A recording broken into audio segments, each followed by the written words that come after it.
Boy, oh boy. Today's tip of the week is ripped from this morning's headlines, and it is a doozy. You guys know I love me some Wendy's. I grew up right up the street from a Wendy's. I used to spend my paper route money on Frosties at my local Wendy's. I absolutely love it. I even used to go with my family out to the Super Bar. If you're old enough to remember the Super Bar, oh my gosh, it was their venture into Mexican. Today, they made a big announcement that they are getting ready to test surge pricing. What does that mean? It means exactly what you're used to with things like Uber. At peak times of the day, like lunchtime or dinner time, the food is going to go up in price. So it might go from, let's say, $6 or $7 or $8 for a Dave's single, a cheeseburger, up to $9 or $10. There's been tons of stories lately about the McDonald's brand and some of the pricing, the high pricing that customers have been faced with in places like Connecticut, which I actually have posted about myself running into an $18 Big Mac. So you can see here, Wendy's is preparing to test an Uber-style surge pricing model where the cost of menu items will fluctuate throughout the day based on demand. As I scroll down here, Wendy's CEO Kirk Tanner announced the new system on a call with investors. This is a critical time to make this announcement, right?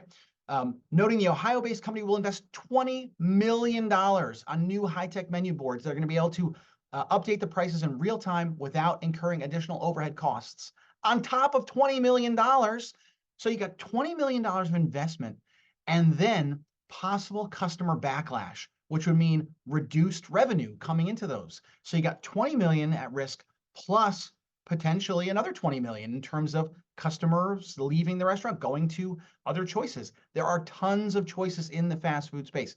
This is something I would never in a million years, in 20 million years, recommend doing without getting a substantial amount of customer feedback. And that is something you would either do with UserTesting or UserZoom. And now coming right over here to UserTesting, it's super simple. This is the template gallery. I've shown this to you guys a million times before. I just scroll down a little bit right here, validate an idea, use the template.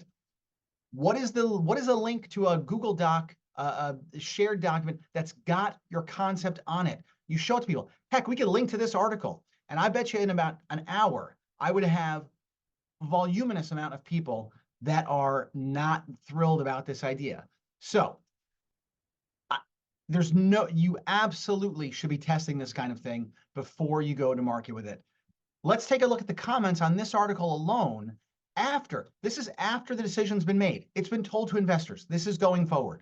Let me scroll down. Let's go to the comments. Definite price gouging. There's no reason for these fast food prices. The price increase will not improve the product flavor, wait time, or anything new to the experience. It's a cash grab. Now, I can't say for certain if this is the right decision or the wrong decision. It's certainly a gamble. The customers that are commenting on the article, they certainly don't seem to like it. This is one of those things that a very simple concept validation test an idea. UserTesting has got templates for this. Put it out in the marketplace. You will have the answer back. We say 3 hours or less, but I've done studies with Wendy's. I know this is an hour to get this kind of feedback from the general consumer, general people who are going to fast food restaurants.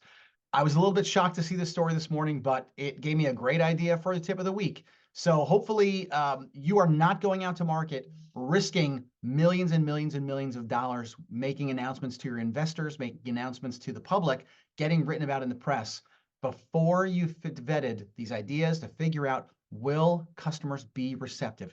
That is really where the risk lies, and you can reduce that risk with UserTesting. That's going to be it for now. I'm Mike McDowell from the Solution Consulting team here at UserTesting, and I'll be back again in 7 days with another UserTesting tip of the week.